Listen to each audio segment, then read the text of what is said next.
Hey, what is up, everyone? Today we got a pretty cool story. It's narrated by Frederick Surrey. So get cozy, enjoy it, and watch it till the end, guys. Time is a weapon that cuts both ways. In the grim darkness of the far future, where the Imperium of man struggles against the encroaching void, some servants of the Emperor are granted a gift that many would consider a blessing. They are given time. Decades stretch into centuries. Centuries accumulate into something approaching forever. But in the shadows cast by the Inquisition's endless war against heresy, mutation, and the alien, this gift reveals itself to be something far more sinister. A curse wrapped in the promise of continued service. The Inquisitors of the Holy Orders stand as humanity's most zealous defenders, empowered with authority that extends from the lowest underhive scum to the mightiest planetary governors. They operate beyond the reach of conventional imperial law, answerable only to their peers and the distant, silent will of the God Emperor himself. When an Inquisitor proves valuable enough, when their expertise becomes irreplaceable, when the secrets locked within their mind grow too precious to lose, the Inquisition offers them longevity, advanced rejuvenation treatments, augmetic replacements, access to technologies that can stretch a human lifespan far beyond its natural boundaries. But what happens when these guardians of humanity live not for the standard 70 or 80 years granted to most imperial citizens, but for 2 centuries, 3, 5? What becomes of a mind that has witnessed the rise and fall of governments, that has seen planets burn and civilizations crumble, that has made decisions affecting billions of lives across generations? What happens to the soul of someone who has fought the darkness for so long that they can no longer remember what the light looked like? In the Imperium, there are Inquisitors who have served for longer than some planetary dynasties have existed. Their names are whispered in the halls of power, spoken with a mixture of reverence and fear. These ancient servants of the Emperor have accumulated knowledge that lesser minds cannot fathom, experience that spans centuries of continuous warfare against enemies both physical and metaphysical. They are living weapons, repositories of forbidden lore, masters of intrigue who have played the great game of imperial politics since before their current colleagues were born.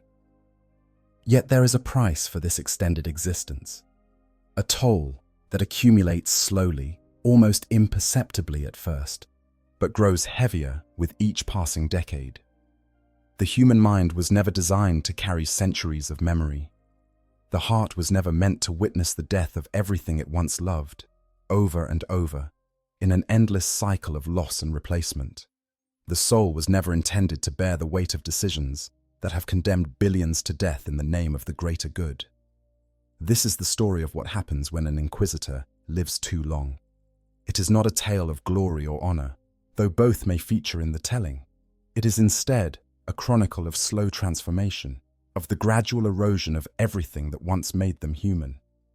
It is the account of how the Imperium's greatest defenders can become something stranger and more terrible than many of the threats they were sworn to destroy.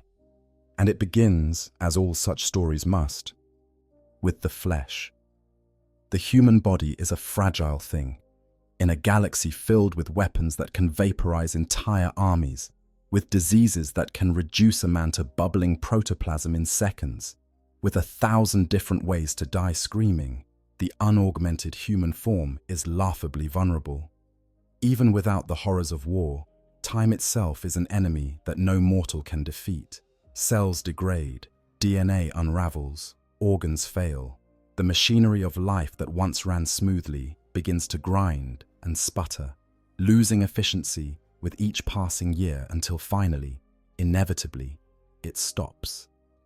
For most citizens of the Imperium, this is simply the way of things. They are born, they labor in service to the Emperor, and they die, often before reaching what their ancestors in the dark age of technology would have considered middle age. The fortunate might see 50 years. The truly blessed might reach 70. But for an Inquisitor, particularly one who has proven their worth to the Holy Orders, different options become available. Rejuvenation treatments, commonly called rejuvenat or juvenat, represent one of the Imperium's most jealously guarded medical technologies. The process involves complex programs of stem cell therapy, genetic repair treatments, and specialized drugs that can slow or even reverse the aging process. These are not crude, cosmetic procedures, but sophisticated interventions that work at the cellular level, repairing damaged DNA strands with specific enzymes and regularly cleansing the buildup of metabolic toxins from the body. For a wealthy noble or high-ranking imperial official, regular rejuvenate treatments might extend their lifespan to 200 years, sometimes more. They maintain the appearance of middle age even as decades accumulate behind them. Their skin remains smooth, their muscles retain their strength, their minds stay sharp. To the casual observer, a person undergoing rejuvenate therapy at 50 might be indistinguishable from their appearance at 200. An Inquisitor, with access to the best medical care the Imperium can provide, enjoys even greater benefits. The Inquisition maintains its own specialized medical personnel, the Rejuvenat Adepts, who focus not merely on extending life, but on preserving the peak performance necessary for their demanding work. These experts utilize treatments far superior to what even wealthy merchants or planetary governors can afford. They employ rare compounds, some derived from xenos sources that would be considered heretical in other contexts. They have access to archaeotech devices from the dark age of technology, relics that can work miracles of biological restoration that border on the impossible. An Inquisitor who begins rejuvenate therapy in their 40s might easily live for 3 centuries, possibly 4. They maintain the physical capabilities of someone in their prime throughout most of this extended lifespan. They can still fight, still think clearly, still pursue their duties with the vigor of youth, even as the Imperium around them slowly changes and evolves. But there are limitations, boundaries that even the most advanced imperial medicine cannot quite overcome. Around the 400th year of life, something changes. The rejuvenate treatments that once worked so reliably begin to falter. The body becomes increasingly resistant to the cellular repair mechanisms. DNA damage accumulates faster than it can be fixed. The drugs that once cleansed toxins from the system become less effective. Organs that have been chemically maintained for centuries start to show signs of stress. The veins and arteries, flooded with rejuvenate compounds for decades, become brittle and damaged. At this point, the ancient Inquisitor faces a choice. They can accept the inevitable decline, allowing nature to finally claim what it has been owed for so long. Or they can turn to more drastic measures. Augmetic replacement offers a solution of sorts. The Adeptus Mechanicus has perfected the art of replacing failed biological components with mechanical alternatives.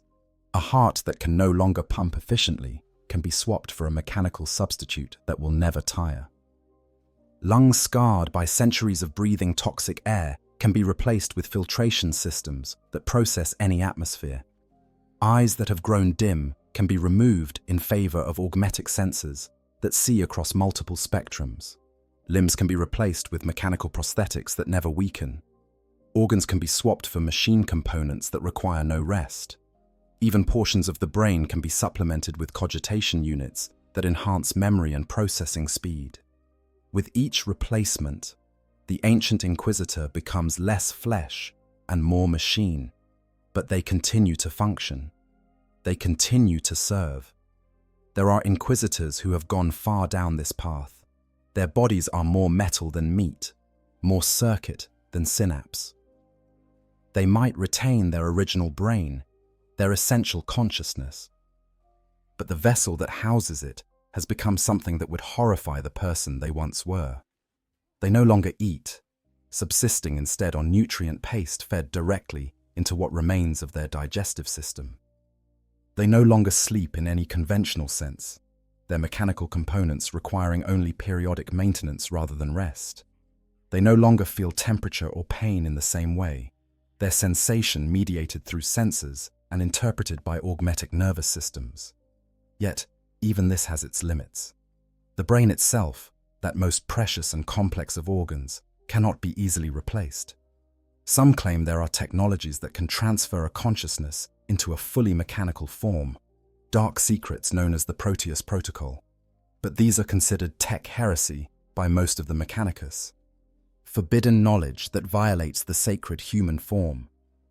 Even if such methods exist, they remain far beyond the reach of most Inquisitors, available only in the darkest corners of radical experimentation. So the body becomes a patchwork. Augmetic limbs attached to aging organic tissue, mechanical organs housed in a torso of flesh, a human mind trapped in an increasingly inhuman shell.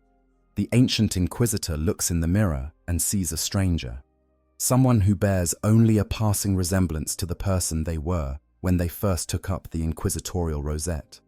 This physical transformation carries with it a deeper horror, the disconnect between mind and body. When you reach for something and your hand is metal, when you breathe and it is through mechanical filters, when your heart beats with the steady rhythm of a machine rather than the organic variation of flesh, something fundamental changes in how you experience existence. You become aware, perhaps for the first time, of just how much of human experience is rooted in the physical. The warmth of another person's touch becomes mediated through temperature sensors. The taste of food becomes a chemical analysis. The simple pleasure of breathing fresh air becomes data interpreted by machine spirits. Some Inquisitors handle this transition well, viewing it as a necessary sacrifice for continued service. They are pragmatists who understand that the flesh is weak, that it fails, and that there is no shame in replacing it with superior mechanical components. They tell themselves that what matters is the mind, the will, the determination to continue the Emperor's work. The body is merely a tool, and when one tool breaks, you replace it with another. But others struggle with the transformation. They feel themselves becoming less human with each augmetic addition. They wonder at what point they cross the line from human to something else. Is it when half the body is mechanical, 3/4, when only the brain remains organic? The philosophers of the Adeptus Mechanicus claim there is no such line, that the human essence resides in the mind and soul rather than in meat and bone. But those Inquisitors who have walked far down this path often harbor secret doubts. There is another option, one that whispers to those desperate enough to listen. The warp itself can grant extended life, though at a price that most Inquisitors would never willingly pay. Prolonged exposure to the energies of the Imperium can have rejuvenating effects on human tissue. The Chaos Space Marines have fought for 10,000 years, sustained by the twisted energies of the warp. But this path leads only to damnation, to corruption of the soul, to transformation into something that wears a human shape, but has long since ceased to be human in any meaningful sense. Some radical Inquisitors, those who have already crossed too many lines, might consider it. They might justify it as using the enemy's own weapons against them, as harnessing chaos itself in service to the Imperium. They would be wrong, of course. The warp takes far more than it gives, and the price for its gifts is always higher than anticipated. Then there are the stranger methods. Ancient Xenos artifacts, like the Halo devices, found in the dead worlds at the galaxy's rim. These alien creations bond with a human host and grant them extended life, enhanced strength, rapid healing. But the transformation is gradual and terrible. Over time, the host loses memories, develops strange compulsions, gains visions of ancient alien civilizations. Eventually, they become something neither human nor Xenos, a hybrid creature of immense power, but utterly divorced from their original humanity. The point is this: there is no clean way for an Inquisitor to extend their life beyond natural limits. Every method carries a cost. Whether it is the slow replacement of flesh with metal, the risk of demonic corruption, or the strange transformation wrought by Xenos technology, the price is always the same: humanity itself, the gradual erosion of what makes a person human. And this physical toll, significant as it is, represents only the beginning, because the body is merely a vessel. The real damage, the the truly irreversible harm, happens in the mind. Human memory is not designed to hold centuries of experience. The brain, for all its remarkable capabilities, has limits to its storage capacity and recall efficiency. When an Inquisitor lives for 200 years, 300, 400 or more, they accumulate more experiences, more knowledge, more memories than any single human mind was meant to contain. The early decades are manageable. The first century of service, perhaps, passes without too much cognitive strain. The Inquisitor remembers the cases they have worked, the heretics they have burned, the planets they have saved or condemned. The faces of their colleagues remain clear. The details of their investigations stay sharp. Their sense of self remains intact, continuous, coherent. But as the decades continue to accumulate, something begins to change. The brain, trying to process and store centuries of experience, starts to make compromises. It prioritizes some memories over others. It compresses similar experiences into general patterns. It begins to lose details, to blur together events that happened decades apart, to confuse one investigation with another. An ancient Inquisitor might clearly remember a particular heresy investigation from 200 years ago, but they cannot recall what they had for breakfast this morning. They might retain perfect knowledge of obscure Xenos languages learned in their youth, but struggle to remember the names of their current acolytes. The mind becomes a strange patchwork of vivid recollection and total absence, of photographic detail and complete blank spaces. This is not senility in the traditional sense. The ancient Inquisitor is not losing their mental faculties to age-related decline. Their cognition remains sharp, their reasoning sound, their analytical abilities intact. But their memory becomes unreliable, selective, strange.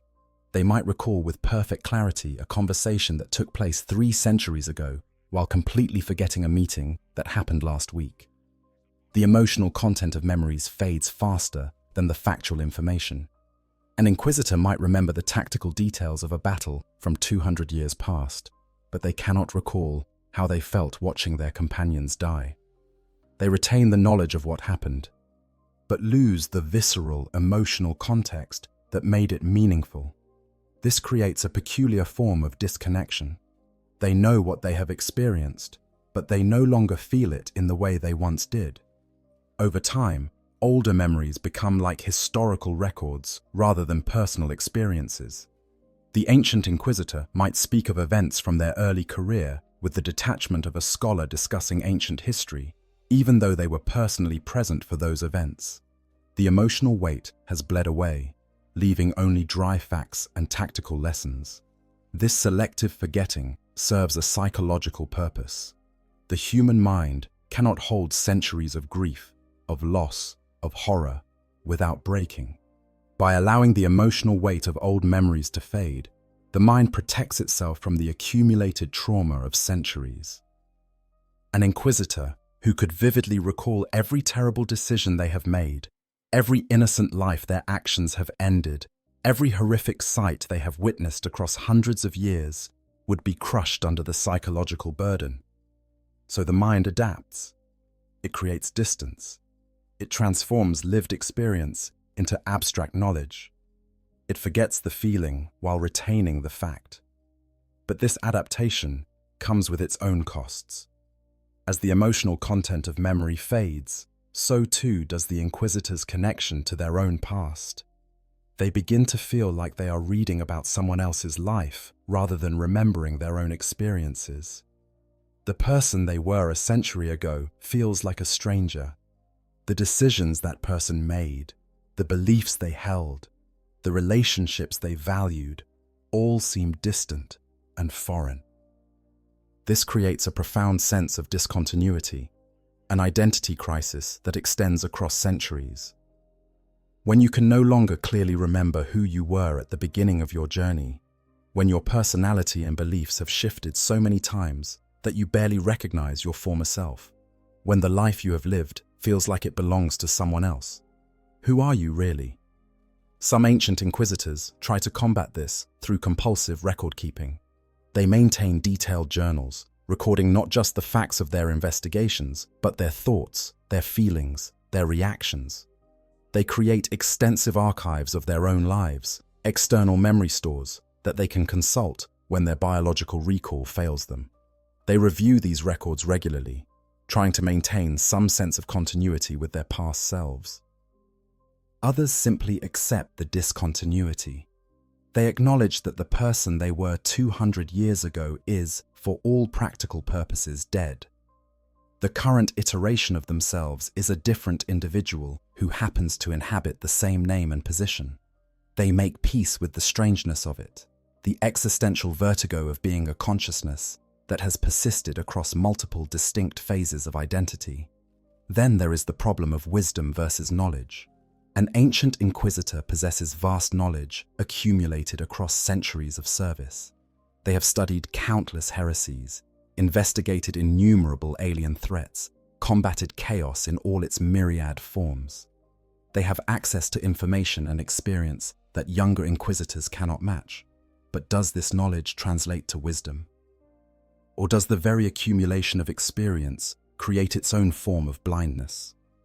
When you have seen the same patterns repeat themselves across centuries, when you have witnessed the same types of heresies arise again and again, when you have fought the same enemies in different guises for hundreds of years, it becomes tempting to believe that you have seen it all, that there is nothing new under the sun, that every current threat is merely a variation on themes you have encountered before. This can lead to a dangerous form of intellectual arrogance. The ancient inquisitor believes they understand the situation because they have seen similar situations before. They apply solutions that worked in the past without fully considering whether the current circumstances might require a different approach. They dismiss warnings from younger colleagues as naivete, the concerns of those who have not yet accumulated enough experience to truly understand. Sometimes this confidence is justified.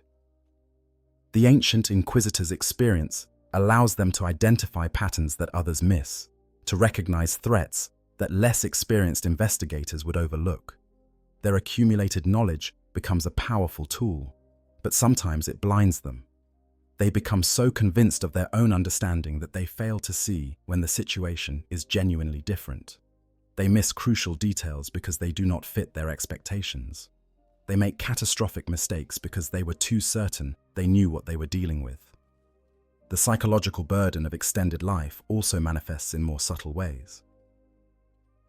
There is a particular kind of weariness that comes from living too long, not physical fatigue, which can be addressed through augmentation or chemical stimulation, but a deep spiritual exhaustion, a sense that everything is repetition, that nothing truly changes, that all effort is ultimately futile against the grinding wheel of galactic history. An inquisitor who has served for 3 centuries has seen planets saved only to fall to new threats decades later. They have witnessed institutions they helped build crumble into corruption. They have trained acolytes who went on to become inquisitors themselves, only to watch them fall to the very heresies they swore to combat. They have made alliances that lasted decades, only to see them betrayed.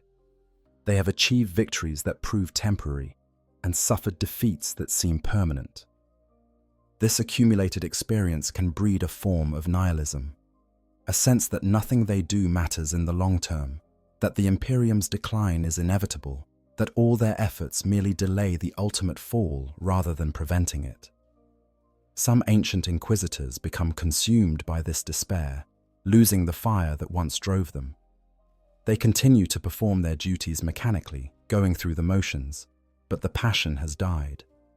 They serve because they have always served, because they know nothing else, but the meaning has drained from their work. Others respond to this existential weariness by doubling down on their convictions. They become more zealous, more extreme, more willing to take drastic action. If nothing else works, if all conventional methods merely postpone the inevitable, then perhaps what is needed is something more radical, This can lead them down dangerous paths, into territories that their younger selves would have considered heretical. The mind also becomes strange in its processing of time itself. For someone who has lived for centuries, decades pass like months once did. Years blur together. The ancient Inquisitor might lose track of how long they have been working on a particular investigation because their sense of time has become so distorted. What feels like a brief interval to them might actually span years or decades. This temporal distortion affects their relationships with others. They might promise to return to check on something in a little while, and then not return for a decade, genuinely surprised that so much time has passed. They might describe events from 50 years ago as recent because, to them, it was recent relative to the span of their life. This creates difficulties in their interactions with normal humans, whose lives operate on much shorter timescales. The ancient Inquisitor struggles to understand the urgency that drives their shorter-lived colleagues. They find it hard to empathize with concerns that, to them, seem trivial against the backdrop of centuries. And then there are the gaps, periods of time that simply vanish from memory. An ancient Inquisitor might realize they have no clear recollection of an entire decade of their life. They know, intellectually, that they must have been doing something during that time. The records show investigations completed, reports filed, duties performed, but they cannot actually remember any of it. The experiences have been lost, compressed, or overwritten by later memories. These gaps create an eerie sense of discontinuity. The ancient Inquisitor looks back at their life and sees it full of holes, blank spaces where experience should be. They wonder what else they have forgotten, what crucial lessons or important relationships have been lost to the decay of memory. Whether the person they think they are matches the reality of who they have been. The psychological burden of extended life in the service of the Inquisition is, in many ways, more terrible than the physical toll. The body can be replaced, augmented, maintained through technology, but the mind erodes in ways that cannot be easily repaired. Memory fails, identity fragments, meaning drains away. The ancient Inquisitor continues to function, continues to serve, but something essential has been lost in the process. The humanity that once defined them has been slowly worn away by the weight of centuries, leaving something that is still sentient, still intelligent, but increasingly alien to both themselves and others. When an Inquisitor first takes up the rosette, they do so with a fierce determination to protect humanity. They see themselves as guardians of the innocent, defenders of the Imperium's citizens against threats too terrible for ordinary people to comprehend. They care deeply about those they serve, feel genuine anguish at the suffering they witness, mourn the losses they cannot prevent. This empathy, this emotional connection to the people of the Imperium drives them forward. It gives meaning to their work. When they make the hard decisions, when they order exterminatus on a planet consumed by chaos, when they purge entire populations to eliminate a genestealer cult, they do so with heavy hearts. The weight of those deaths sits on their conscience. They do not make such choices lightly or easily. But as the decades stretch into centuries, as the ancient Inquisitor witnesses the deaths of billions, as they make decisions that affect entire planetary populations over and over again across the span of their extended life, something changes. The emotional weight that once accompanied these decisions begins to fade. The first time an Inquisitor orders the death of innocents to prevent the spread of chaos, they might weep. They might spend sleepless nights agonizing over whether there was another way. They might remember the faces of those condemned, carry their deaths as a burden they will never set down. The 100th time, they might still feel sadness, but it is more abstract.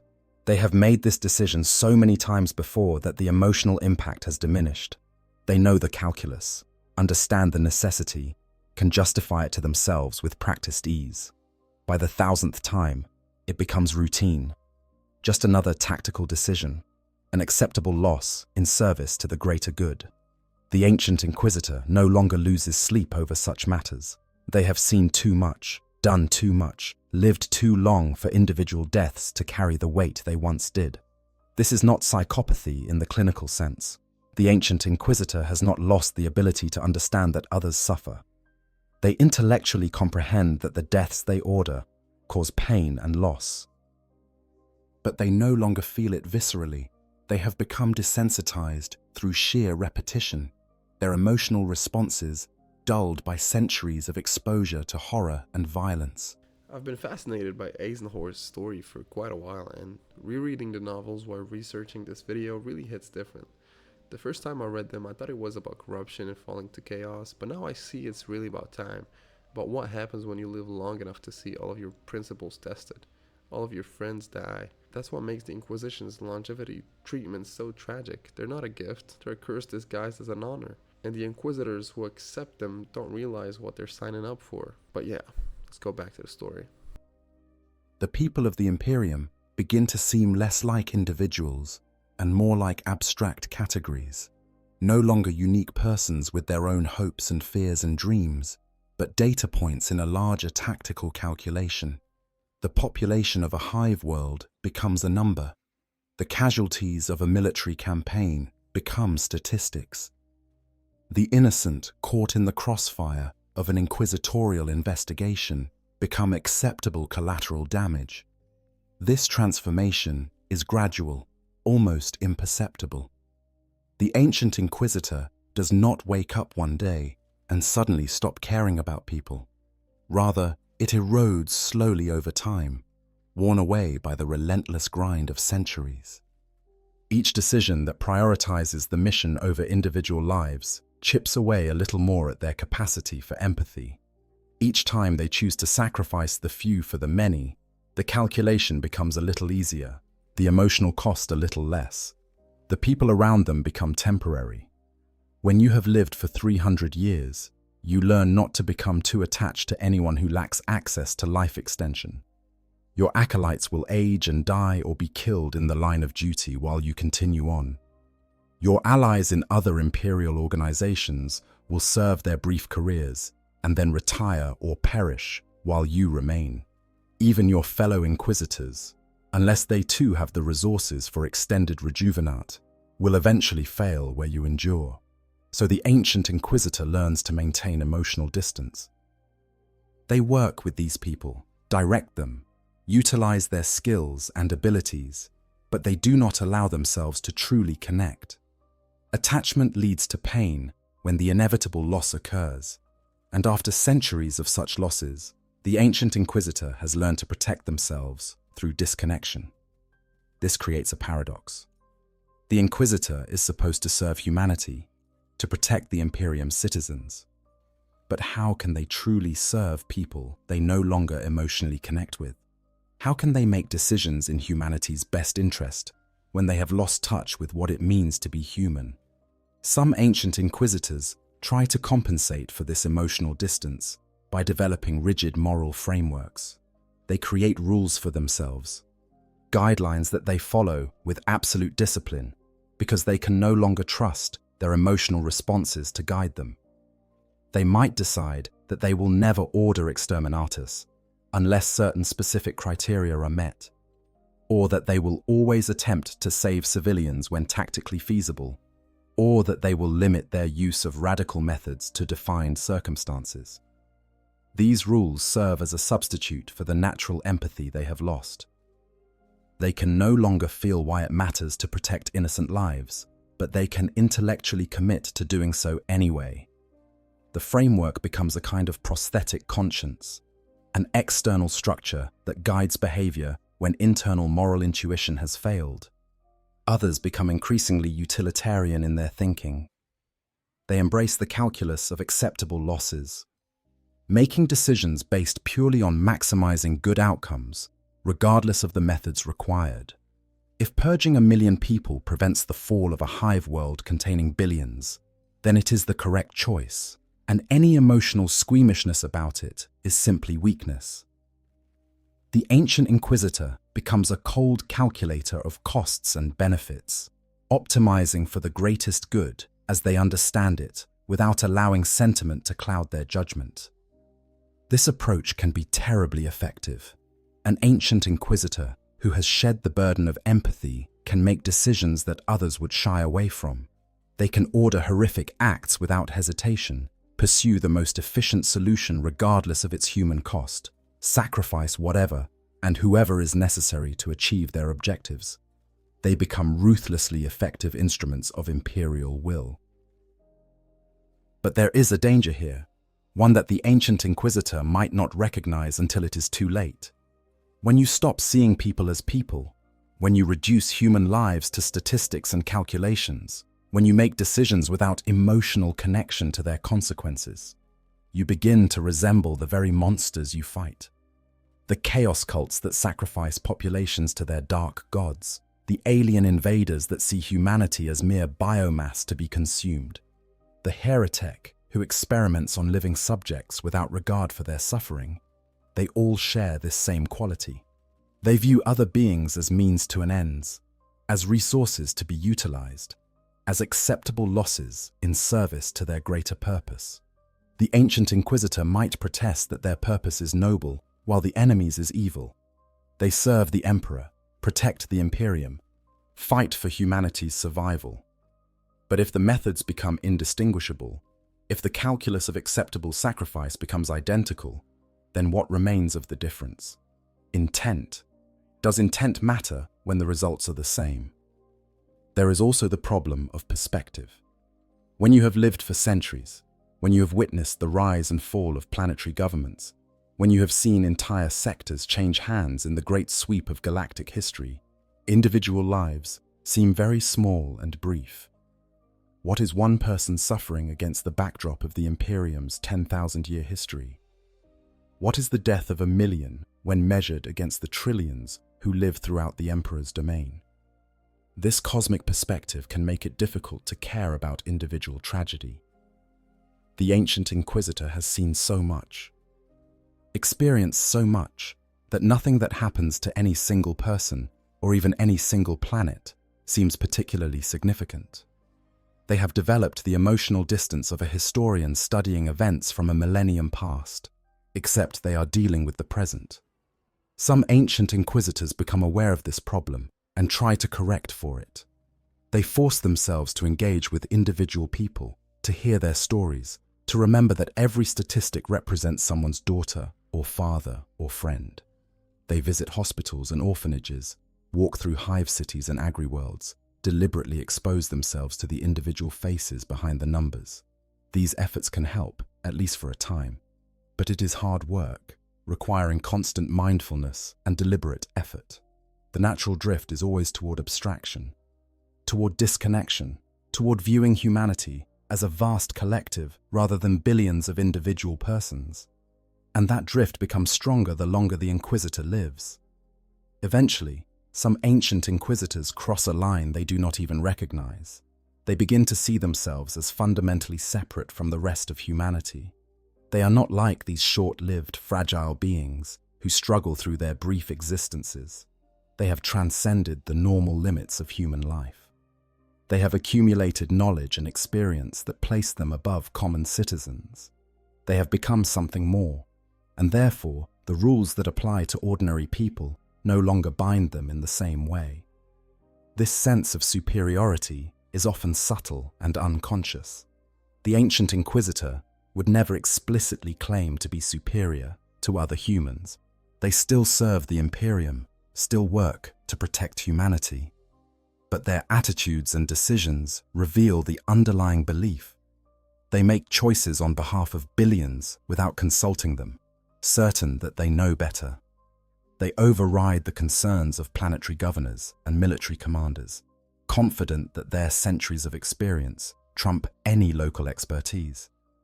They treat people as tools to be deployed rather than autonomous beings deserving of respect. And so, the erosion of empathy becomes complete. What began as natural desensitization from repeated trauma transforms into fundamental disconnection from humanity itself. The ancient Inquisitor continues to serve, continues to fulfill their duties, continues to fight the Emperor's battles. But they have lost something essential in the process. They have sacrificed their humanity in service to humanity. becoming something alien and cold in order to protect those who remain warm and mortal. This is perhaps the cruelest irony of extended life in the Inquisition. Those who live longest, who serve longest, who accumulate the most experience in defending humanity, are the very ones who lose their connection to what they defend. They become efficient, ruthless, effective guardians, but they are no longer truly human in any meaningful sense, and that loss may be the highest price of all. Time has another weapon in its arsenal, one that cuts more subtly but just as deeply. When an Inquisitor serves for decades, they inevitably make enemies. This is the nature of the work. Every heretic purged had family, had friends, had allies who might someday seek revenge. Every decision that favors one imperial faction over another creates resentment among the disfavored. Every investigation that exposes corruption earns the lasting hatred of those implicated. For a normal human with a normal lifespan, this accumulation of enemies remains manageable. Most of those who hate you will die before they can act on that hatred. The remainder might be scattered across the galaxy, limited in their resources, unable to coordinate their efforts against you. You can outrun your past, start fresh in a new sector, leave your enemies behind. But an Inquisitor who lives for centuries discovers that enemies accumulate faster than they die. The rival who swore vengeance 100 years ago might still be alive, still plotting, still waiting for an opportunity. The noble house, whose corruption you exposed, has passed that grudge down through 3 generations, each heir raised with the knowledge that your name represents shame and ruin to their family. The chaos cult you thought you destroyed completely actually had survivors who have spent decades rebuilding in secret, and they have not forgotten who destroyed their original coven. After 2 centuries of service, an ancient Inquisitor has made hundreds of enemies, possibly thousands. Some are relatively harmless individuals with limited means to act on their hatred, but others are powerful and patient, with resources that span systems and the willingness to wait for the perfect moment to strike. This creates a state of perpetual paranoia that only intensifies with each passing decade. The ancient Inquisitor knows there are people out there who want them dead. They know that some of those people have been planning their revenge for longer than most humans live. They know that any moment of weakness, any lapse in security, any brief instant of vulnerability could be the opening their enemies have been waiting for. So they take precautions. Extensive, elaborate, sometimes obsessive precautions. They maintain multiple safe houses across different systems, never staying in any location long enough to establish a pattern. They employ food tasters and trust no one to prepare their meals. They sleep in fortified chambers behind layers of security systems. They vary their routes, disguise their appearances, use body doubles and decoys. These measures are not paranoia in the sense of irrational fear. The threats are real.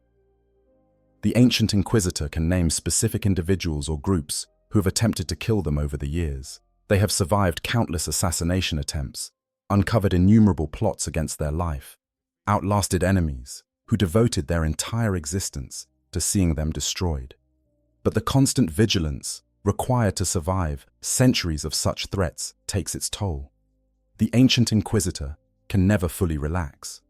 They view every interaction through the lens of potential betrayal. They analyze every situation for hidden dangers. They assume that anyone they meet might secretly be an enemy or an enemy's agent. This extends even to their relationships with other Inquisitors. The Inquisition is notoriously fractious, divided into competing philosophical factions and political camps. The Puritan who believes in strict adherence to imperial orthodoxy views the radical who uses chaos weapons as a dangerous heretic. The radical sees the Puritan as a hidebound fool whose rigidity endangers the Imperium. These disputes can escalate into genuine conflicts, with Inquisitors actively working against each other, sabotaging investigations, even ordering attacks on their rivals. An ancient Inquisitor has been involved in these factional struggles for centuries. They have made alliances and broken them. They have sworn oaths of cooperation that later dissolved into bitter enmity. They have betrayed and been betrayed. Over time, they learn to trust no one completely, not even their supposed allies within the Inquisition itself. The political landscape of the Inquisition is a shifting morass of temporary alliances, long simmering grudges, and complex webs of obligation and debt. An inquisitor who supported a particular faction a century ago might now find that faction has fallen from power, and those who remember their previous allegiance view them with suspicion. Conversely, an inquisitor who opposed a movement that seemed heretical at the time might discover that movement has become mainstream, and their past opposition marks them as a dangerous reactionary. The ancient inquisitor must navigate this treacherous terrain while carrying the weight of centuries of past decisions. They cannot simply change their positions to match the current political winds because others remember what they once stood for. They cannot claim ignorance or inexperience because everyone knows they have been active for hundreds of years. Every choice they make is viewed through the lens of their long history, interpreted as part of some grand strategy or long-standing agenda. This creates a kind of strategic paralysis. The ancient inquisitor knows that every action will be analyzed, that every decision will earn new enemies or activate old ones. They begin to second-guess themselves, to overcomplicate their planning, to see conspiracies within conspiracies. What should be straightforward investigations become elaborate games of political chess, with the ancient inquisitor trying to anticipate how every possible outcome might affect their standing with a dozen different factions. Some ancient inquisitors respond to this by withdrawing from inquisitorial politics altogether. They focus solely on their investigations, avoiding conclaves and councils, refusing to take sides in factional disputes. They hope that by remaining neutral, by not engaging in the power struggles, they can reduce the number of enemies they accumulate. But this strategy has its own risks. An inquisitor who remains neutral in every dispute makes no friends either. They have no allies to call upon in times of need, no faction that feels obligated to support them. When accusations are leveled against them or their methods are questioned, they stand alone, without the political backing that might have protected them. Others take the opposite approach, deliberately cultivating extensive networks of allies and contacts. They build elaborate webs of mutual obligation, ensuring that they have friends in every major faction and supporters scattered throughout the Imperium's power structures.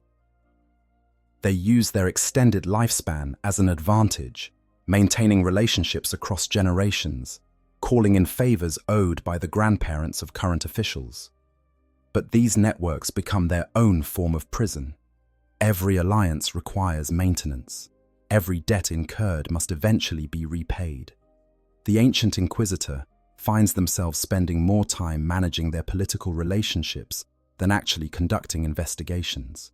They become more politician than inquisitor, their time consumed by the endless work of keeping their network intact. And always, beneath everything else, runs the constant fear of betrayal. Because the ancient inquisitor has lived long enough to know that everyone betrays everyone eventually, given the right circumstances. The trusted acolyte who served faithfully for decades might be turned by the right combination of pressure and temptation. The ally who has supported you for a century might discover that their interests now diverge from yours. The friend who has shared your struggles might someday decide that you have become too dangerous, too radical, too much of a threat to be allowed to continue. This knowledge breeds a deep and corrosive mistrust. The ancient inquisitor shares information only on a need-to-know basis. They compartmentalize their activities, ensuring that no one person knows the full scope of their plans. They keep secrets even from their closest associates, maintaining layers of deception that would allow them to survive if their entire retinue turned against them. The paranoia extends to their physical security as well. An ancient inquisitor has survived assassination attempts that would fill volumes.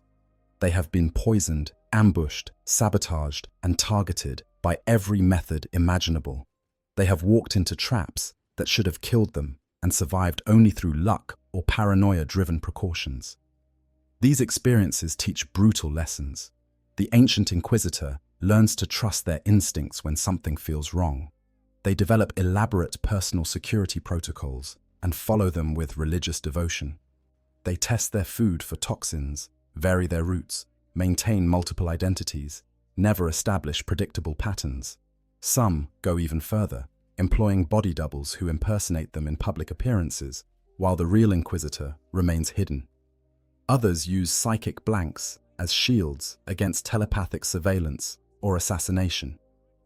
The most paranoid maintain entirely separate identities, living dual lives where only a handful of trusted agents know that the wealthy merchant in one system and the reclusive scholar in another are actually the same person.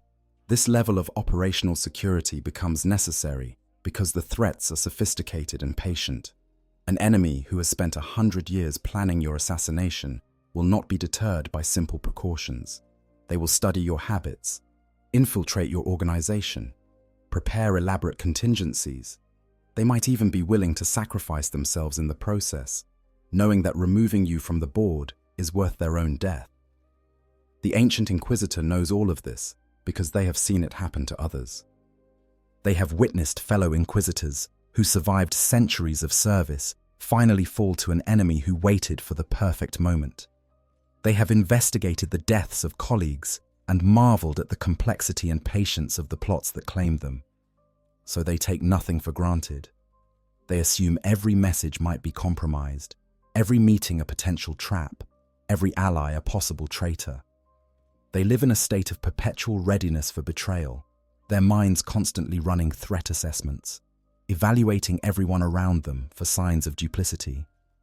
This is exhausting. The mental burden of maintaining such vigilance across centuries is immense. The ancient Inquisitor can never fully rest, never completely let their guard down, even in their most secure sanctuaries, even surrounded by their most trusted servants.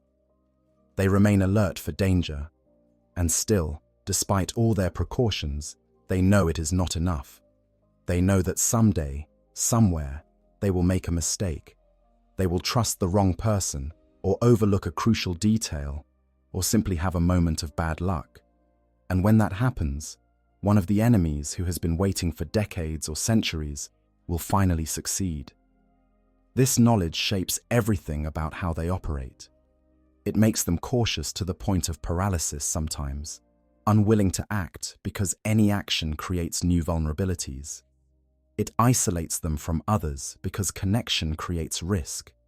It transforms their existence into an endless game of survival, where the only certainty is that eventually, inevitably, you will lose. The paranoia becomes self-reinforcing. As the ancient Inquisitor becomes more isolated and secretive, they appear more suspicious to others. This causes others to view them with greater distrust, which in turn validates the Inquisitor's paranoid worldview. The cycle continues, decade after decade, until the ancient Inquisitor exists in a bubble of isolation, surrounded by enemies both real and imagined, unable to distinguish between justified caution and irrational fear. Some ancient Inquisitors eventually crack under this pressure. They become genuinely paranoid in the clinical sense, seeing conspiracies everywhere, unable to trust anyone, lashing out preemptively at perceived threats.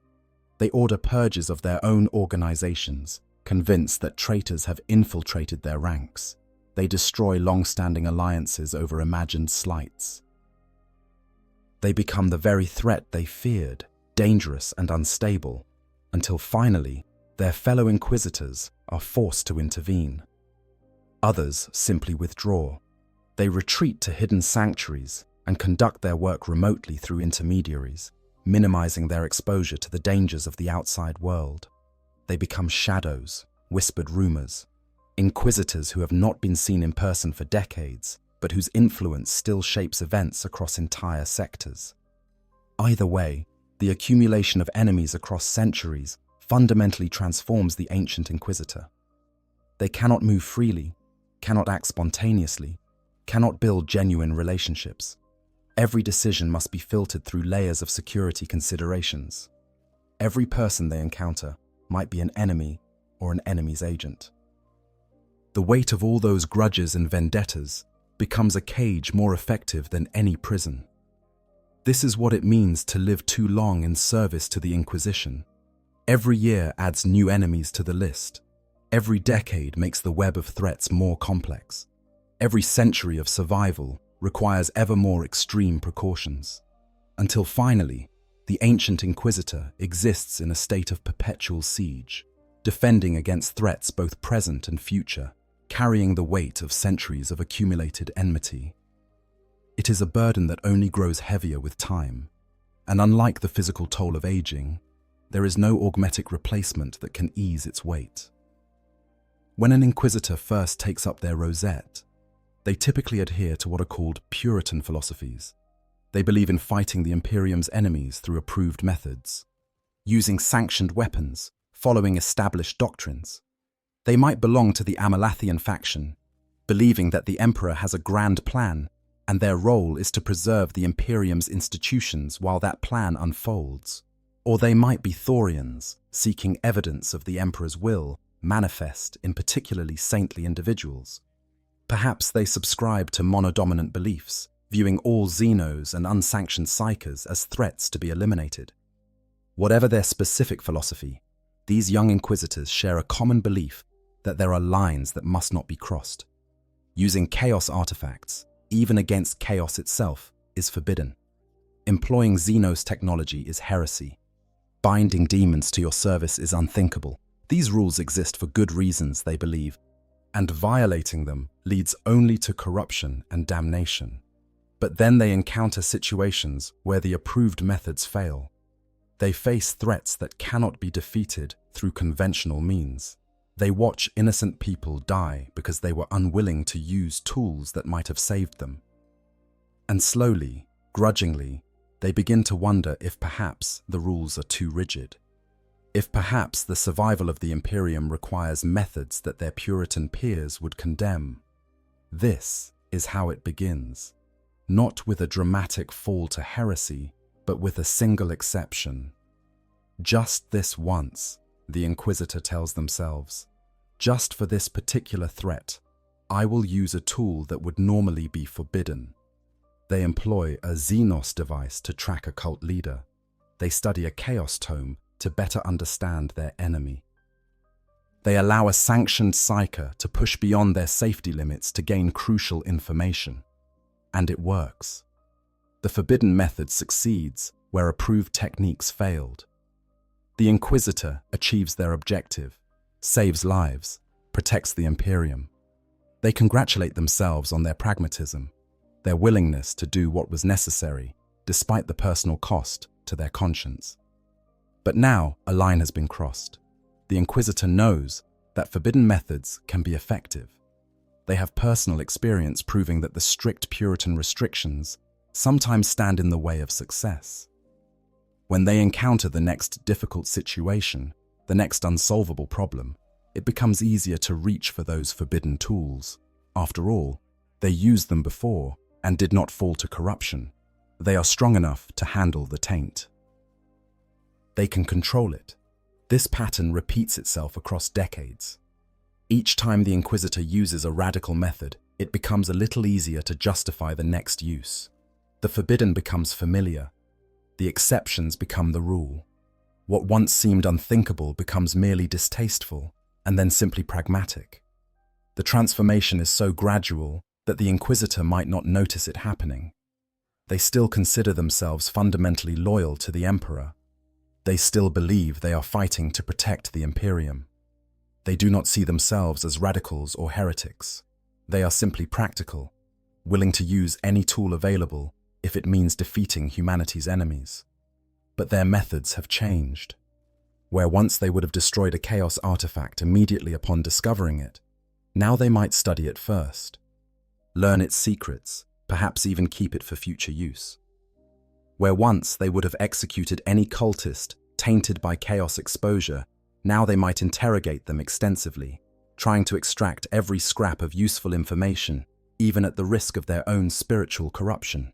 Where once they would have burned a tome of forbidden knowledge, now they carefully preserve it in their private library, telling themselves they need to understand the enemy to defeat them. The ancient Inquisitor has had centuries to walk this path. By the time they have served for 200 or 300 years, their methodology has often shifted dramatically from their early career. They might employ demon hosts, arguing that binding a demon to their will and using it against chaos itself is poetic justice. They might wield demon weapons, claiming that by controlling them, they prevent these artifacts from falling into worse hands. They might study forbidden sorcery, insisting that knowledge of the enemy is the first step to defeating them. To their Puritan colleagues, the ancient Inquisitor has become exactly what they swore to destroy. They are wielders of chaos power, students of forbidden law, users of tainted tools.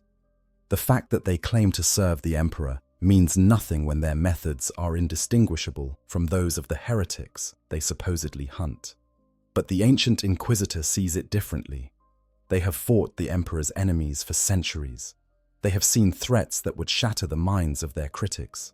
They have made impossible choices in impossible situations. They know, with the certainty of hard-won experience, that fighting chaos with conventional methods is like trying to hold back the ocean with a wall of sand. You need weapons that can match the enemy's power. You need knowledge that can counter their sorcery. You need tools that the Puritan hardliners are too squeamish to employ. This philosophical divide between Puritans and radicals becomes more pronounced the longer an Inquisitor serves. The ancient radical has accumulated not just forbidden tools, but elaborate justifications for their use. They have developed complex theological and philosophical frameworks that explain why their methods are not only acceptable, but necessary. They can cite precedent, reference obscure imperial doctrines, point to their centuries of successful service as evidence that they have not fallen to corruption. Some radical philosophies become almost formalized. The Xanthites believe that chaos must be fought with its own weapons, turned against itself. The Horusians seek to create a divine avatar, similar to Horus, but controllable and loyal to the Emperor. The Ablationists argue that the warp and all its horrors are damning, but that using them is necessary to overcome humanity's enemies. An ancient Inquisitor who has drifted into radicalism often finds themselves drawn to one of these philosophical schools. It provides a framework, a community of like-minded individuals, a sense that they are not alone in their methods. They attend secret conclaves where radicals share forbidden knowledge and debate the boundaries of acceptable practice. They form alliances with other ancient Inquisitors who have walked similar paths. But there is always a risk. The same tools that make a radical Inquisitor effective also make them vulnerable to actual corruption. Chaos is insidious. It does not announce itself with trumpets and declarations. It slips in through small compromises, through justified exceptions, through the gradual erosion of principles. An Inquisitor who uses chaos sorcery to fight chaos might not notice when their thoughts begin to echo the whispers of the warp. They might not recognize that their justifications are becoming rationalizations, that their pragmatism is becoming something darker. The ancient radical Inquisitor walks a razor's edge. On one side lies genuine service to the Emperor, using forbidden methods out of grim necessity. On the other lies damnation, corruption dressed up in the clothes of pragmatism and duty. The difference between the two can be difficult to discern, even for the Inquisitor themselves. Consider Gregor Eisenhorn, perhaps the most famous example of this radical drift. He began his career as an Amelathian Puritan, dedicated to preserving imperial institutions and maintaining order. He believed strongly in following established procedures and approved methods. When he encountered the chaos tome called the Malus Codicium, his first instinct was to destroy it immediately. But circumstances forced his hand. To defeat a greater threat, he kept the tome and studied it. He told himself it was temporary, that he would destroy it once the immediate crisis passed. But he never did. The knowledge proved too useful, the tactical advantage too valuable to discard. Over the decades, Eisenhorn's methods continued to evolve. He summoned and bound the demon host Cherubile, one of the most powerful and dangerous demon princes known to the Imperium. He began traveling with Cherubile as a constant companion, using the daemon's power to fight his enemies. He learned and employed Enuncia, the language of creation itself, a tongue so powerful that speaking it could reshape reality, but at terrible cost to the speaker. By the end of his recorded career, Eisenhorn had been declared a traitor by his fellow Inquisitors multiple times, though he was vindicated each time. His methods had become so radical that even other radicals viewed him with suspicion. He had transformed from a by-the-book Puritan into one of the most extreme Xanthites in the Inquisition, wielding chaos power with casual familiarity. Yet Eisenhorn genuinely believed he remained loyal to the Emperor throughout this transformation. He saw his methods as necessary, his compromises as justified by the threats he faced. He did not consider himself corrupted or fallen. He was simply doing what needed to be done, using the tools available to him regardless of their source. Was he right? The question has no easy answer. Eisenhorn achieved remarkable successes using his radical methods. He destroyed threats that might have consumed entire sectors. He saved countless lives through his willingness to employ forbidden techniques. From a purely consequentialist standpoint, his results speak for themselves. But he also became something terrible in the process. The man who ended his career bears little resemblance to the Puritan who began it. He destroyed relationships, betrayed friends, committed acts that by any standard definition would be considered heretical. He transformed himself into a wielder of demonic power, something that would horrify his younger self. This is the danger that haunts every ancient Inquisitor who has drifted toward radicalism. They believe they are in control, that they are using forbidden tools rather than being used by them. But from the outside, from the perspective of their Puritan colleagues, they have become indistinguishable from the enemy. Their methods, their tools, their very nature has been compromised by prolonged contact with the forces they claim to fight. The ancient radical Inquisitor often becomes isolated from their former peers. The Puritan Inquisitors they once called friends now view them as dangerous heretics. They are excluded from certain conclaves, barred from accessing particular archives, watched with suspicion by their own organization. Some face formal charges of heresy, subjected to investigations by their fellow Inquisitors, who believe they have crossed too many lines. This isolation can accelerate the radical drift. When you are already condemned by the Puritans, when you have already been cast out of mainstream inquisitorial society, what reason remains to restrain yourself? If you are going to be accused of heresy regardless of what you do, you might as well employ the most effective methods available. The ancient radical Inquisitor can find themselves in a feedback loop where persecution drives them further into radicalism, which in turn brings more persecution. Some ancient radicals eventually cross the line completely. They become genuinely corrupted, their souls claimed by the very chaos they thought they were controlling. They tell themselves they are still loyal even as they serve the ruinous powers. They rationalize their damnation as strategic thinking, as deep cover operations, as sacrifices necessary to understand the enemy. But the truth is, they have fallen, and they lack either the awareness or the honesty to admit it. Others manage to walk the edge without falling. They use forbidden methods, but maintain their essential loyalty. They employ chaos sorcery without being consumed by it. They wield demon weapons without their souls being claimed. They survive for centuries at the boundary between service and corruption, never quite falling, even as they dance ever closer to the abyss. But whether they fall or not, the ancient radical Inquisitor has been fundamentally transformed by their methods. They are no longer the person who first took up the rosette. The principles they once held sacred have been compromised.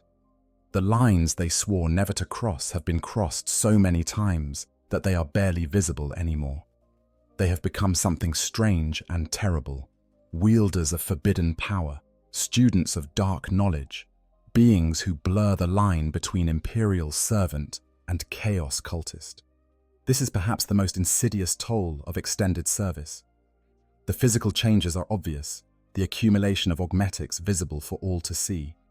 The psychological burden can be hidden, but at least the Inquisitor knows it affects them. But the radical drift is subtle, gradual, almost invisible, until it has progressed too far to reverse. The ancient Inquisitor believes they are still who they always were, still loyal, still righteous, but their methods tell a different story. And in the Imperium, where belief and ritual hold such power, where the warp responds to thought and intent, methods matter. What you do shapes what you become. And an Inquisitor who has used chaos power for centuries is no longer quite human, no longer quite uncorrupted, regardless of what they tell themselves.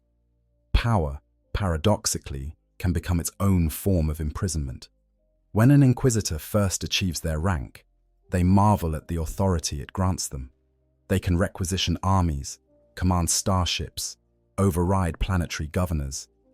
They answer to no one save their fellow Inquisitors and the Emperor himself. It seems like ultimate freedom, the ability to act according to their judgment without bureaucratic interference. But as the decades pass and the centuries accumulate, that power becomes entangled in obligation and precedent. Every favor the Inquisitor calls in creates a debt, however informal. Every alliance they forge comes with expectations. Every success raises the bar for future performance. Every failure must be explained and justified to their peers.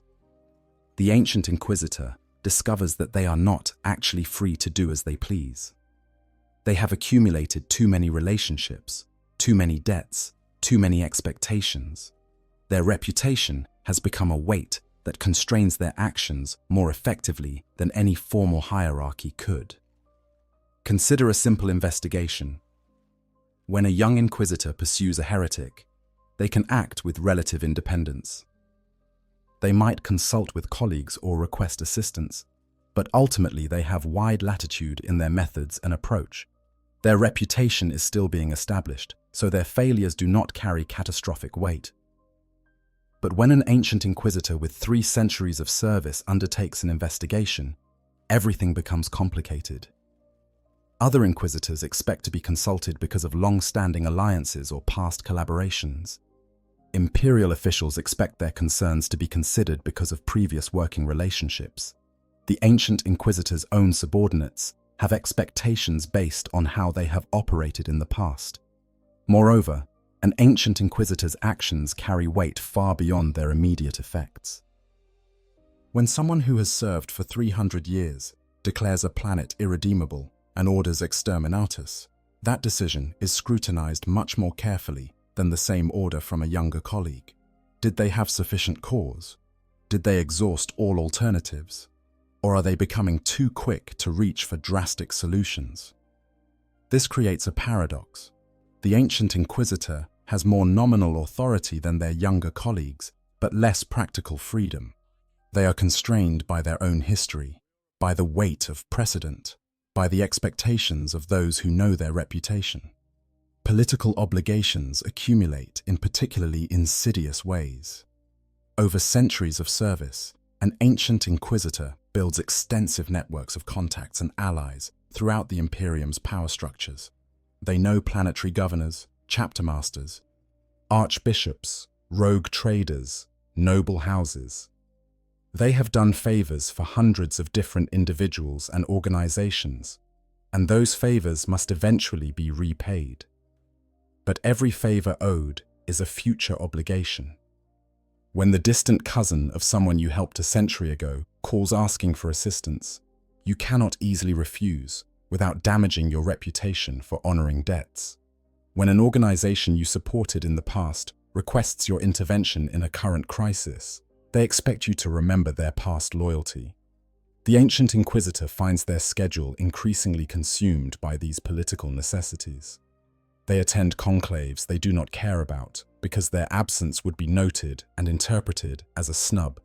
They intervene in disputes they consider trivial because the parties involved have claims on their time.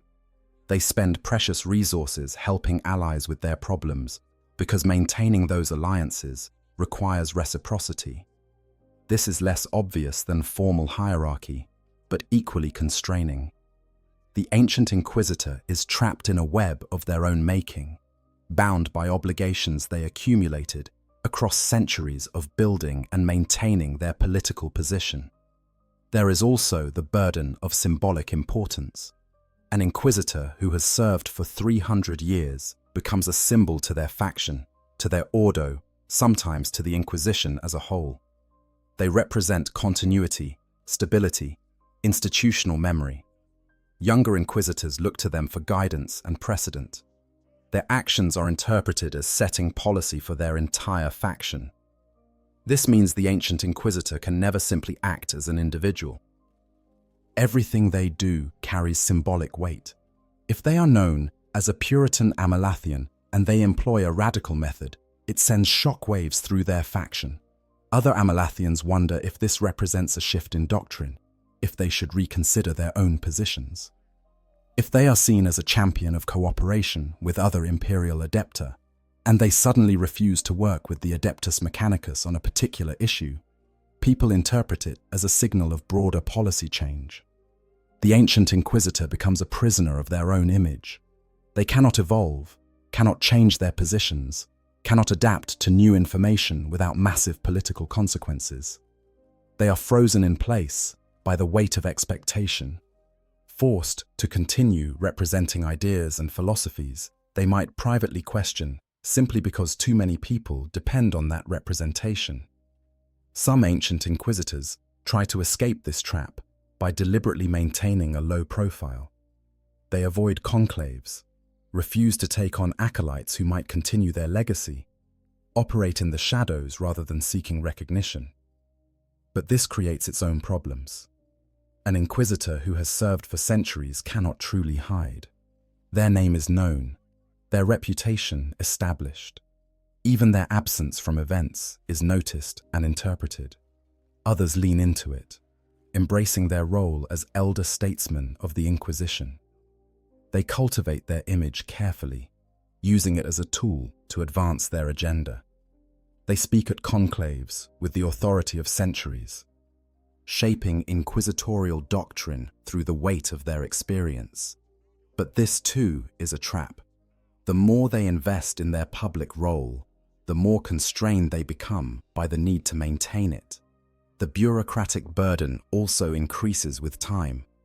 An ancient Inquisitor has accumulated resources across their career, multiple safe houses, hidden archives of forbidden knowledge, networks of informants, collections of confiscated artifacts.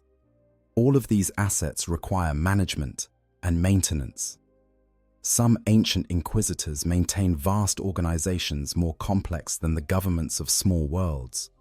They employ hundreds or thousands of agents, operate across multiple sectors, juggle dozens of active investigations simultaneously. Managing all of this requires significant time and energy. The ancient Inquisitor spends less time personally investigating threats and more time coordinating their organization's activities. This creates distance from the actual work, where once they personally interrogated heretics and explored derelict space hulks, now they receive reports and direct subordinates to do these things. They become administrators of their own operations, managing resources and personnel rather than directly engaging with threats. Some find this frustrating. They entered the Inquisition to fight the Emperor's enemies, not to manage bureaucracy. But the organization has grown too large and complex for them to handle any other way. If they want to maintain their effectiveness, they must accept this administrative burden. Others discover they have a talent for it. They enjoy the strategic thinking required to coordinate complex operations across multiple worlds. They take satisfaction in building efficient organizations and seeing their subordinates succeed. But even for these Inquisitors, it represents a transformation from who they were. The hunter has become the handler, the investigator has become the director. There is also the question of succession. An ancient Inquisitor has likely trained numerous acolytes over the centuries, many of whom have gone on to become Inquisitors themselves. These former students carry their teachings forward, but they also represent potential complications. If a former student becomes a radical, does that reflect poorly on their teacher? If they fail catastrophically, does that call the ancient Inquisitor's judgment into question? If they succeed brilliantly, do they threaten to overshadow their mentor's achievements? The ancient Inquisitor must navigate these relationships carefully. Too much control over their former students appears manipulative. Too little guidance seems negligent. They must support their protégés' careers while not being seen as building a personal power base. And always, beneath everything, runs the knowledge that they cannot truly retire. An Inquisitor serves until death. There is no pension, no peaceful retirement to a pleasant agri-world. The ancient Inquisitor carries secrets too dangerous to allow them to simply walk away. They know too much, have seen too much, possess too much forbidden knowledge. So they continue, decade after decade, century after century, bound by obligation and precedent, constrained by their own reputation, trapped in the bureaucratic machinery of their accumulated power. They are simultaneously among the most powerful individuals in the Imperium and among the least free. This is the particular cruelty of bureaucratic entrapment. Physical augmentation provides continued function. Psychological adaptation allows continued service. But the accumulation of political obligation and bureaucratic burden creates a cage without bars, a prison whose walls are built from duty and expectation, and the weight of centuries of accumulated precedent. The ancient Inquisitor remains trapped within it, serving not because they choose to, but because they can no longer imagine any alternative. The question of identity becomes particularly acute for someone who has lived for centuries. Who are you really? When the person you were 300 years ago made decisions you now disagree with, held beliefs you have abandoned, valued things you no longer care about, the ancient Inquisitor looks back at their own history and sees a stranger. The young Puritan who once destroyed chaos artifacts without hesitation seems naive and foolish to the radical they have become. Or conversely, the ancient Puritan looks at their youthful flirtations with forbidden knowledge and shudders at how close they came to falling. But both of these people, the young Inquisitor and the ancient one, ostensibly share the same name, the same position, the same essential identity. Are they the same person? In what sense can someone claim continuity of identity across centuries of transformation? The psychological research from the dark age of technology, what little has been preserved, suggests that human personality is relatively stable only across limited time spans. People change gradually, but inevitably. The person you are at 80 bears little resemblance to who you were at 20, and both would find the other's choices and beliefs somewhat alien. Now extend that transformation across 400 years. Across the span of time that separates the ancient Inquisitor from their youth, empires rise and fall, languages evolve beyond recognition, entire cultures transform themselves. The person changes, at least as much as the world around them. This creates a peculiar form of alienation. The ancient Inquisitor reads their own journals from centuries past and finds the writing voice unfamiliar. They review their past investigations and cannot fully understand their own reasoning. They look at images of their younger self and feel no recognition, no connection to that stranger who happens to share their name. Some ancient Inquisitors try to maintain continuity through deliberate effort. They reread their old journals regularly, remind themselves of their original motivations, try to preserve at least some connection to their younger self. They might keep artifacts from their early career, tangible links to who they were, but this itself becomes strange. They are essentially trying to maintain a relationship with a dead person who happens to be them. They curate their own history like a museum exhibit, selecting which aspects of their past self to remember and which to forget. Others embrace the discontinuity. They acknowledge that they have been many different people over the centuries, each evolving from the last, but not truly identical to them. They view their lifespan not as a single continuous narrative, but as a series of distinct chapters, each with its own character and concerns. This approach has its own complications. If you are not the same person who made those decisions a century ago, can you be held accountable for them? When rivals bring up past actions, is it fair to judge you based on choices made by what amounts to a previous iteration of yourself? The ancient Inquisitor argues both sides of this question, depending on convenience. When facing criticism, they claim they have changed, evolved, learned from past mistakes. They are not that person anymore. They have grown and developed. But when claiming credit for past achievements, they emphasize continuity, the long career of dedicated service, the accumulated wisdom of centuries. This kind of selective memory and convenient identity shift would be obvious hypocrisy in someone with a normal lifespan. But for the ancient Inquisitor, it represents a genuine psychological reality. They have been so many different people that they can honestly claim both continuity and change, both responsibility and distance from their past actions. The problem of identity also manifests in relationships. When everyone else lives and dies on normal human timescales, the ancient Inquisitor becomes a fixed point around which generations rotate. They knew the grandfather, the father, and now the grandson. They have worked with 3 successive planetary governors on the same world. They have seen noble houses rise to prominence and fall to ruin. This creates a strange distance. The ancient Inquisitor relates to people not as individuals, but as representatives of lineages. They see patterns repeating across generations, children making the same mistakes as their parents, families following predictable trajectories.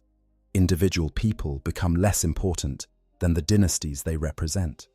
Some ancient Inquisitors begin to think of themselves as transcendent, as having moved beyond normal human concerns. They have lived so long, seen so much, that they no longer feel bound by the same rules and conventions as ordinary mortals. They are not like these mayfly lives that flicker and fade so quickly. They have become something greater. This sense of superiority is often unconscious and unintended, but it manifests in their behavior. They make decisions affecting billions without consulting those affected, certain that their centuries of experience trump any local knowledge. They override the objections of planetary governments and military commanders, convinced that they know better.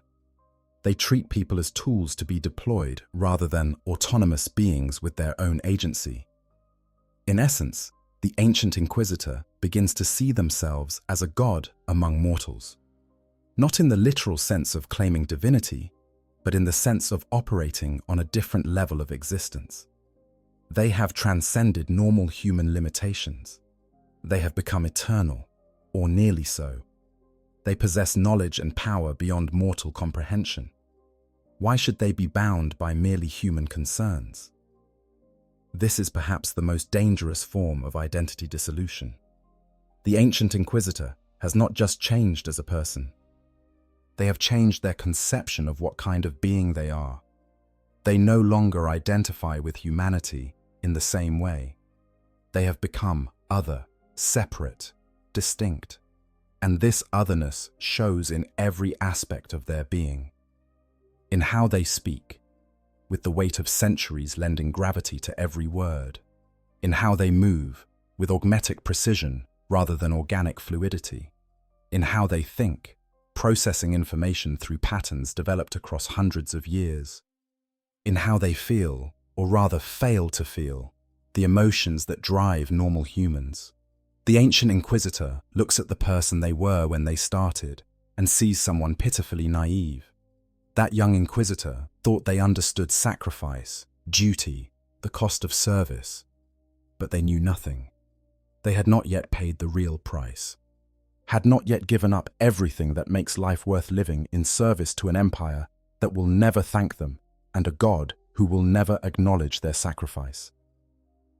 The current version of the Inquisitor understands these things. They have paid the price, given up the things worth having, sacrificed their humanity in service to humanity. They are wiser, stronger, more capable than their younger self, but also more broken, more empty, more fundamentally damaged. And in quiet moments, When the ancient Inquisitor allows themselves to think about such things, they wonder whether the trade was worth it. They have served faithfully for centuries, achieved great things, saved countless lives. But they have lost themselves in the process. The person who began this journey is gone, dissolved into the accumulated experiences of centuries, replaced by something that shares their name but little else. Who are they now? Servant of the Emperor, certainly. Defender of humanity, supposedly. Ancient guardian with knowledge and power beyond mortal ken, undoubtedly. But human? That question becomes increasingly difficult to answer with each passing year. And the ancient Inquisitor, surveying the wreckage of their identity across centuries of service, sometimes wonders if the answer even matters anymore. The law of the Inquisition contains numerous examples of what happens when these servants of the Emperor live beyond their natural span. These are not merely cautionary tales, but case studies in the gradual transformation that extended service brings. Their stories illuminate the patterns we have discussed, showing how theory becomes terrible reality. Gregor Eisenhorn stands as perhaps the most thoroughly documented example. Born in 198 M41, he began his career as a staunch Amalthian Puritan, a believer in maintaining imperial institutions and fighting through approved methods. He was idealistic, perhaps even naive, committed to doing things properly and by the book. But across his centuries of service, Eisenhorn transformed. The change was gradual, almost imperceptible at first. A compromise here, an exception there, each one justified by circumstance and necessity. He kept the Malus Codicium, a chaos tome, rather than destroying it as doctrine demanded. He summoned and bound the daemon host Cherubael, one of the most powerful demon princes known to the Imperium. By the latter part of his career, Eisenhorn had become one of the most extreme radicals in the Inquisition.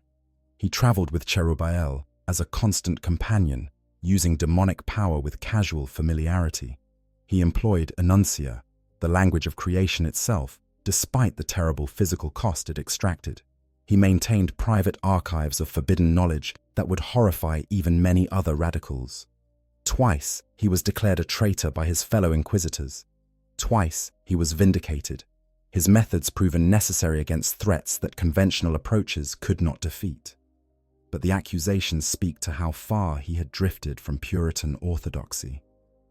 Eisenhorn's transformation also affected him physically. Centuries of service and the use of dangerous techniques took their toll. He required augmetic support systems just to move, his spine damaged beyond biological repair. His face was scarred by torture and showed limited expression. The nerves destroyed. He looked ancient despite rejuvenate treatments, his body bearing visible testimony to the price of his service. But more significant than the physical changes was what happened to his relationships and connections. His original retinue, the people who served with him in his early career, were dead or had left his service. His most trusted acolyte, Gideon Ravenor, eventually became a full inquisitor himself, but grew increasingly disturbed by his former master's methods. Eisenhorn became isolated. His radical techniques made him valuable, but also made him suspect. Other inquisitors worked with him when necessary, but kept their distance. He operated increasingly alone, unable or unwilling to form the kinds of close relationships he had once maintained. By the latest accounts, he had essentially disappeared from active inquisitorial service, existing in the shadows, pursuing his own agendas through hidden channels. Whether this represents wisdom or corruption, pragmatic necessity or tragic fall, remains a matter of debate, even among those who study his history. Eisenhorn's story illustrates several patterns we have discussed. The gradual drift from Puritan to radical, each compromise leading to the next. The accumulation of forbidden knowledge and dangerous tools. The increasing isolation from peers and former allies. The physical toll of centuries of service, the transformation of someone who began with noble intentions into something strange and terrible. Gideon Ravenor, Eisenhorn's most accomplished student, provides another instructive example. Ravenor's career was cut short, in a sense. by catastrophic injury. During the Thracian Primaris incident, he was caught in an explosion that burned most of his body and left him unable to survive without life support. Rather than accept death, Ravenor was installed in a force chair, an armored life support system that kept his ruined body alive while amplifying his considerable psychic powers. The sensory deprivation caused by his injuries, combined with the chair's psi boosters, transformed him into one of the most powerful psykers in the Inquisition. But Ravenor's story is instructive for what it reveals about the cost of augmentation and life extension.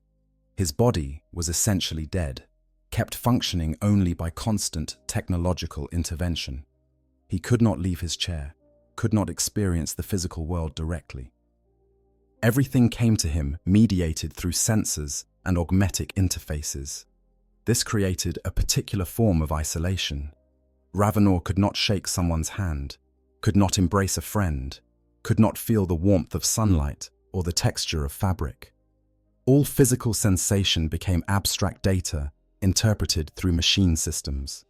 Yet despite these limitations, Ravenor remained remarkably effective. His psychic abilities allowed him to possess other bodies, experiencing the world through their senses. He built a formidable team of acolytes who served as his hands and eyes in the physical world. He adapted to his constraints and even found ways to use them to his advantage. But the psychological cost was evident. Ravenor developed a dependence on his team that went beyond normal leadership dynamics. He literally needed them to interact with the physical world. He also showed signs of the increasing detachment from humanity that affects many ancient inquisitors. His decisions became more coldly tactical, less colored by emotional considerations. Ravenor also engaged in philosophical debates with his former master Eisenhorn about the use of radical methods. In his early career, Ravenor leaned toward radicalism himself, willing to cooperate with aliens if they proved worthy, and to use his psychic abilities in ways that more conservative psykers would consider dangerous. But as he watched Eisenhorn drift further into extreme practices, Ravenor began to question how far was too far. This trajectory, from moderate radical to someone questioning radicalism, is less common but still notable. It suggests that some inquisitors, even those who have lived for extended periods, retain enough self-awareness to recognize when lines are being crossed. Other examples appear throughout Imperial history. Inquisitor Felroth Gelt served for multiple centuries before his transformation from staunch Puritan monodominant to radical Xanthite. The change occurred during his 3rd century of life, after years of struggle against chaos with conventional methods. He witnessed the power of chaos turned against the Emperor's enemies by another Inquisitor, and became convinced that this represented the only viable path forward. Gelt's story is particularly instructive because it shows how even the most rigid and conservative inquisitors can eventually drift radical, given enough time and exposure to the Imperium's enemies. If someone as ideologically committed as a monodominant can change their fundamental beliefs after centuries of service, it suggests that the drift toward radicalism is almost inevitable for those who live long enough. Lord Inquisitor Torquemada Coteas represents a different pattern. He has served for centuries and amassed enormous power and influence, becoming one of the most prominent inquisitors in the entire Ordo Malleus. But Coteas has maintained his Puritan stance throughout his long career. How did he avoid the drift toward radicalism? Perhaps through rigid adherence to doctrine, through constant self-examination, through surrounding himself with colleagues who would call out any slide toward forbidden methods.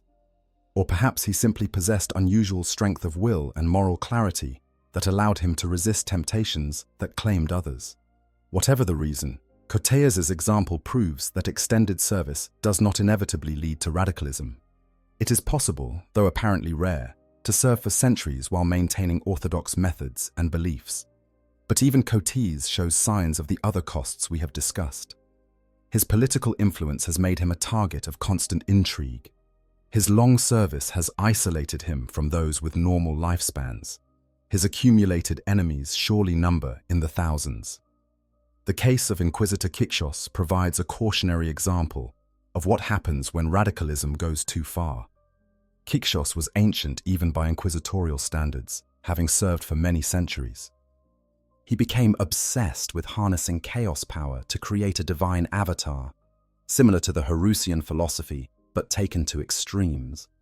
Kixos employed daemon hosts, wielded chaos artifacts, studied forbidden sorcery extensively. He believed he could control these forces, that his will was strong enough to use them without being corrupted. He was wrong. By the time Eisenhorn confronted and killed him, Kixos had clearly fallen to chaos worship despite his protestations of loyalty to the Emperor. Kixos's fate illustrates the danger inherent in the radical path, especially for those who pursue it across centuries.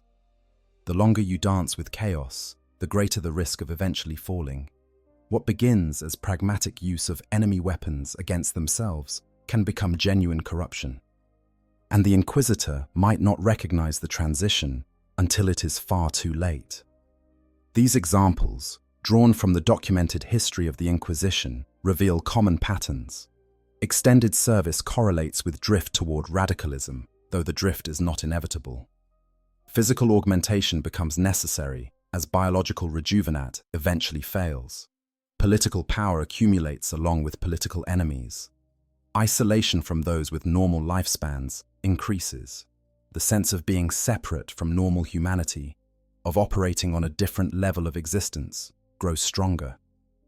Some ancient inquisitors manage the transformation better than others. They maintain their principles, retain their humanity, resist the worst temptations. But even the best cases show the costs. No one serves for centuries without being fundamentally changed by the experience. The question is not whether the ancient inquisitor will be transformed, but only what form that transformation will take. And looking at these examples, seeing the trajectories that even the most famous and accomplished inquisitors follow, it becomes clear that living too long in service to the Inquisition exacts a terrible price. Not in the dramatic sense of sudden corruption or catastrophic fall, but in the slow erosion of everything that makes someone human. The ancient inquisitor continues to serve, continues to function, continues to fight the emperor's battles, but they become something increasingly alien, increasingly divorced from the humanity they claim to protect. This is the common thread running through all these stories. Whether they remain Puritan or become radical, whether they maintain orthodox methods or employ forbidden techniques, whether they are ultimately vindicated or condemned as heretics, the ancient inquisitors share a fundamental transformation. They cease to be quite human. They become something else, something stranger, something terrible in both senses of the word, inspiring both awe and horror. And that, perhaps, is the final answer to our question. What happens when an inquisitor lives too long? They become effective. They become powerful. They become weapons of immense capability and terrifying potential. But they cease to be the person who first took up the inquisitorial rosette, cease to be recognizably human in any conventional sense. They pay for their extended service with their humanity itself, trading what makes life worth living for the ability to continue defending those who still possess it. In the end, time is perhaps the cruelest enemy of all. It cannot be fought with bolter fire or psychic powers. It cannot be banished like a demon or purged like a heretic. It simply continues, relentless and inevitable, wearing away at everything until nothing remains but empty duty and the mechanical continuation of ancient patterns. The ancient inquisitor stands at the end of their centuries of service, looking back at a life that feels like it belongs to someone else. They have served faithfully, achieved great things, made decisions that affected the fates of billions. They have accumulated knowledge and power beyond mortal comprehension. They have become legends, their names spoken with reverence and fear across entire sectors. But they have also lost everything that made that service meaningful. The passion that first drove them has cooled into cold calculation. The empathy that once made them care about individual lives has eroded into abstract concern for statistical populations. The principles that guided their early career have been compromised or abandoned entirely. The person they were has dissolved across centuries of gradual transformation, leaving something that wears their name like an ill-fitting garment. They continue to serve because they know nothing else, because the alternative is unthinkable, because duty has become so deeply ingrained that it no longer requires conscious choice. They wake, they work, they make decisions, they sleep. Day after day, decade after decade, century after century, an endless cycle of service without joy, of duty without meaning, of existence without purpose beyond the mechanical continuation of what has always been. Some ancient inquisitors, in moments of rare honesty, admit that they envy the dead. Those who fall in battle at least find an ending, a conclusion to their story. They are remembered with honor, their struggles complete, their watch ended. But the ancient Inquisitor continues on, trapped in an existence that has long since ceased to hold any genuine satisfaction or meaning. Yet they cannot stop, cannot retire, cannot resign, cannot simply walk away from centuries of accumulated duty and obligation. They carry too many secrets, possess too much forbidden knowledge, have made too many enemies. The only way out is death, and death, frustratingly, continues to elude them. Their augmented bodies endure. Their chemically maintained flesh persists. Their consciousness continues even when they wish it would not. So they serve. Not because they want to, not because they believe it will make a difference, not because they hold any hope of ultimate victory. They serve because they have always served, because the alternative would be admitting that centuries of sacrifice were meaningless, because stopping would mean confronting the emptiness that lies beneath all their duty and dedication. This is the ultimate horror of living too long in service to the Inquisition. Not corruption, though that risk is always present. Not physical degradation, though augmentation can only delay the inevitable decline. Not even the accumulation of enemies or the burden of secrets. The real horror is the loss of meaning, the erosion of purpose, the discovery that you have given everything in service to a cause that will never acknowledge your sacrifice or appreciate what you have become. The Imperium does not care. It will grind on for millennia after the ancient Inquisitor finally falls. Their achievements will be forgotten, their methods condemned or praised according to political convenience, their name reduced to a footnote in some dusty archive that no one will ever read. All their sacrifice, all their suffering, all their transformation into something terrible and inhuman will ultimately mean nothing in the vast sweep of galactic history. And the ancient Inquisitor knows this. They have lived long enough to see it happen to their predecessors. They have watched as the legends of earlier eras were forgotten, as great heroes became obscure historical references, as the most significant events of past centuries faded into myth and legend. They understand, with the terrible clarity that comes from centuries of observation, that they too will be forgotten, that all of this is ultimately futile. Yet they continue. Because what else can they do? They have made themselves into weapons, tools, instruments of imperial will. They have surrendered their humanity, their identity, their capacity for ordinary joy and connection. They have nothing left but their service. So they serve, even knowing it is meaningless, even understanding that they have paid far more than any duty should demand. This is what happens when an Inquisitor lives too long. They become effective, powerful, terrible in their capabilities. But they also become tragic, broken, lost. They are walking wounds that will never heal, sacrifices that will never be acknowledged, servants of an empire that will consume them completely and then forget they ever existed. Perhaps that is why most Inquisitors, when given the choice, do not pursue life extension as aggressively as they might. Perhaps, on some level, they understand that the cost is too high, that service beyond natural limits demands a price no one should be willing to pay. Better to burn out in a few decades of passionate service than to stretch across centuries and lose everything that made that service meaningful. The ancient Inquisitor would agree, though they would never admit it aloud. Looking back across the wasteland of their extended existence, they can see clearly what they have become and what they have lost. And if they could send a message back to their younger self, standing at the threshold of their career with the choice before them, they would say, refuse the rejuvenate. Accept your mortality, serve your time, and then die with your humanity intact.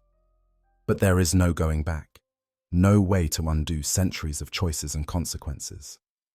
The ancient Inquisitor must simply continue, carrying the weight of their extended existence until time or enemy or simple mechanical failure finally grants them the release they can no longer ask for. They are the price the Imperium pays for its defenders. They are the cost of eternal vigilance. They are what happens when duty demands everything and service consumes all. And in the grim darkness of the far future, where there is only war and no peace can be found, they will serve until the very end. Not because they want to, not because they believe it matters, but because they have forgotten how to be anything else. They have become their duty, their service, their accumulated centuries of sacrifice. And when they finally fall, nothing will remain but an empty shell that once contained something almost human, lost so long ago that even the ancient Inquisitor themselves can no longer remember what it felt like to be whole. If you found this exploration of the grim fate that awaits those who serve the Inquisition too long intriguing, consider subscribing to Q on 40K for more deep dives into the darker corners of Warhammer 40K lore. And if you appreciated this particular journey into the existential horror that lurks within extended service, leave a like to let me know what topics resonate with you. The Imperium is vast and full of terrible stories. There are always more shadows to explore, more forgotten horrors to uncover, more truths that the Inquisition would prefer remain hidden. Until next time, remember that in the grim darkness of the far future, sometimes the greatest threat is not the enemy without, but what we become in the endless struggle against them. I hope you guys enjoyed the story. Make sure to hit the subscribe, like, share button, whatever you want. Give me some feedback if there's any. And yeah, sleep well.